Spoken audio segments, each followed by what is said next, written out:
Farm house का नौकर। मेरा नाम रीना है। मेरी शादी एक बड़े घर में हुई है। मेरे पति राजीव की फैमिली का अच्छा बिजनेस है। राजीव एकलौते हैं। सास ससुर में और राजीव, हम 4 लोगों का ही परिवार है। राजीव और पापा जी सारा बिजनेस संभालते हैं, इसलिए काम से वापस आने का कोई समय नहीं होता। राजीव अब एक नया काम शुरू करने वाले हैं। नई जगह पर हमारा एक फार्म हाउस भी है, इसलिए हम दोनों कुछ दिन वहीं जाकर रहेंगे। फार्म हाउस में समय बिताने के साथ राजीव अपना काम भी करते रहेंगे। सुबह जल्दी ही हम लोग फार्म हाउस में पहुंच गए। फार्म हाउस की देख रेख के लिए एक नौकर था।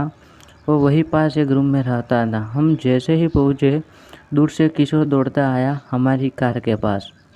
आकर उसने ही कार का दरवाज़ा खोला। नमस्ते मालिकिन, हंसते हुए मुझे बोला। राजीव ने कहा, यह किशोर है, हमारे फार्म की देखभाल करता है। मैं अंदर जाकर बैठी। थोड़ी देर बाद राजीव अपने काम में बिजी हो गए। उन्होंने किशोर को कहा कि मैडम को फार्म दिखा दो। किशोर बोला, ठीक है साहब। वो मुझे फार्म दिखाने ले गया। फार्म में हम घूम रहे थे, तब गेट के बाहर से एक लगभग 6 साल की लड़की ने किशोर को आवाज़ लगाई। वो स्कूल से वापस जा रही थी। किशोर बोला, मैडम मैं आता हूँ।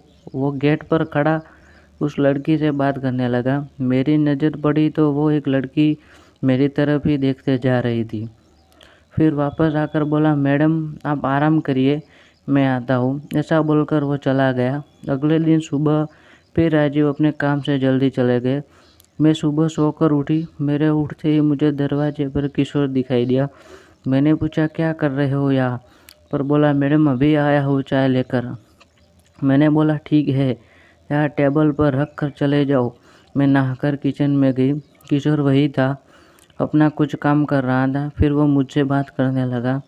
मैं उस तरह की लड़की नहीं हूँ कि कोई एकदम से मुझे बात करे और मैं भी उससे करने लगूँ, इसलिए मैंने उसकी बातों पर कोई जवाब नहीं दिया। यहाँ का पुराना नौकर था, इसलिए मैं उसकी बातें सुन भी रही थी। अगर ऐसा नहीं होता तो शायद मैं उसे डांट देती। अभी मुझे यहाँ आए 2-3 दिन हो गए थे। मैंने यह नोटिस किया कि वह मुझसे बात करने की कोशिश लगातार करता ही रहता था।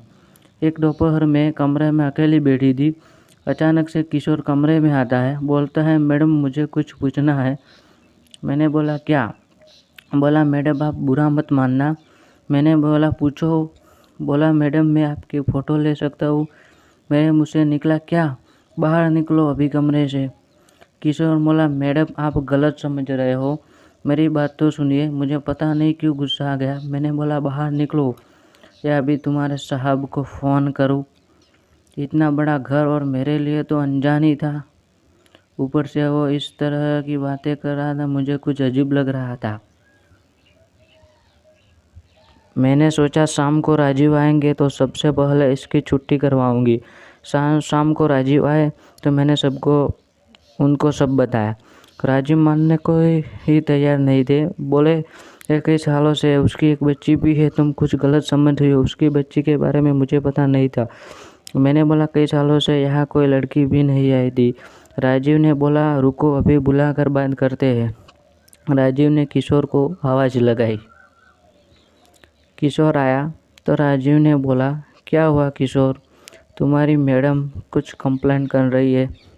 साहब मैंने सिर्फ फ़ोटो लेने को कहा था। राजीव ने पूछा, क्यों चाहिए तुम्हें फ़ोटो? किशोर बोला, साहब आप तो जानते हैं मेरी 7 साल की एक बच्ची है। उसकी माँ पैदा होते ही चल बसी थी और जब वो 2 साल की थी तब हमारे घर में आग लग गई थी। भगवान की कृपा हम तो बच गए, लेकिन उसकी माँ की सारी निशानियाँ ख़त्म हो गई थी। बिना माँ की बच्ची को संभालना बड़ा मुश्किल होता है साहब। मैडम उस दिन जब मैं आपको फार्म दिखा रहा था, तब स्कूल से घर वापस जाते वक्त उसने हमें देख लिया। मेरा घर यही थोड़ी दूर पर है।